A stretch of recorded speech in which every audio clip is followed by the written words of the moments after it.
I'm Phil Haugen, Casino, and I'd like to welcome you to Better Horses TV this week. This week I'm going to talk about advancing on from the D-ring snaffle bit. In some of the earlier episodes I talked about why I prefer a D-ring snaffle in the early stages of my training program and why I continue to use that throughout the life of the horse. Today I'm going to show you a bit that I advance to after the D-ring snaffle, after I have my horse. You know, this is a bit that typically after 90 or 120 days I might advance this horse to, just to start getting them ready for a bridle at some point down the road.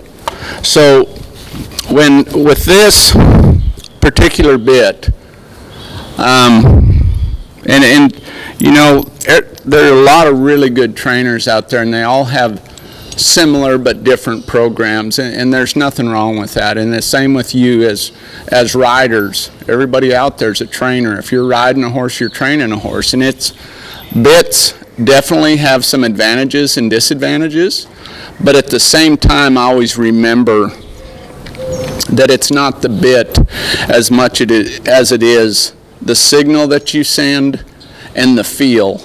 You know, when you ask for a response and that horse finds that release point, finds that sweet spot, the release that you give them at that point, that's what really trains a horse. It's not that any particular bit is the magic bit to make every horse work. Okay, so this bit here in particular, and we'll get a close-up of the shank and the side piece. Okay, so this is a snaffle mouthpiece, which a snaffle mouthpiece is a mouthpiece that breaks in the middle, and it's smooth metal. The cheek piece, it's got about a 4-inch cheek piece right here. Okay, the part of the bit at the top of the gag here up to where your bridle connects, that's called your purchase. Okay, the longer the purchase on the bit, the more pull pressure you are putting on that horse. Okay, so like with this particular bit, I'm going to put it on Casino here and give you a side view. I really like this little bit, and the reason is from my program. You'll figure out if you're around me very much. I'm especially in the foundation, when I'm building a foundation on a horse, I'm a snaffle bit guy. I like snaffle bits. I can get my message across to my horses. When I send them a signal, they understand what I'm asking, and it keeps their mouth soft. Okay, I don't have to pull on them a bunch. But this particular bit here, compared to the D-ring snaffle, where I talked about earlier, the D-ring snaffle is going to only put pressure on two areas: on the bars of their mouth, which is the lower jaw, and on the corners of their mouth. Okay.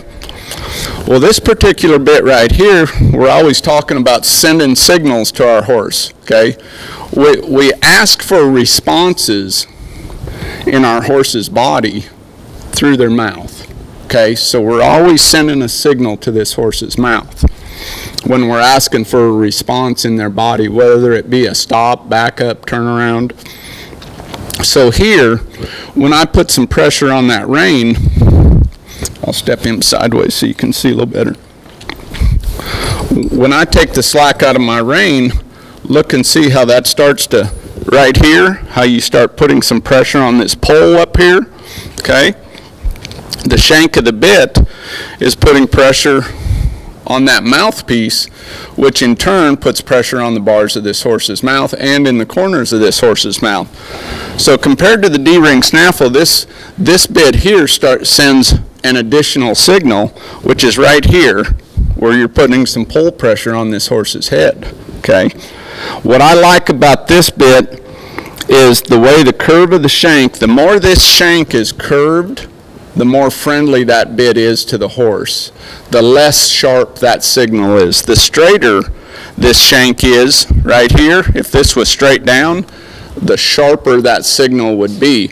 So for this particular bit, I can put a little more contact in this horse's mouth, but at the same time, it's very user-friendly to the horse to be able to process the signal that I'm asking and give me the desired response. So this is a great transition bit for me, and that's why I do it, okay?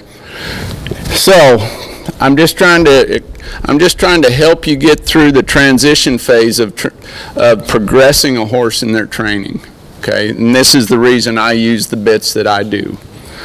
That's our training tip for this week. Once again, I want to thank Ernie and Better Horses TV for having us on this week and coming down and being with us. Have a great week of training, and God bless.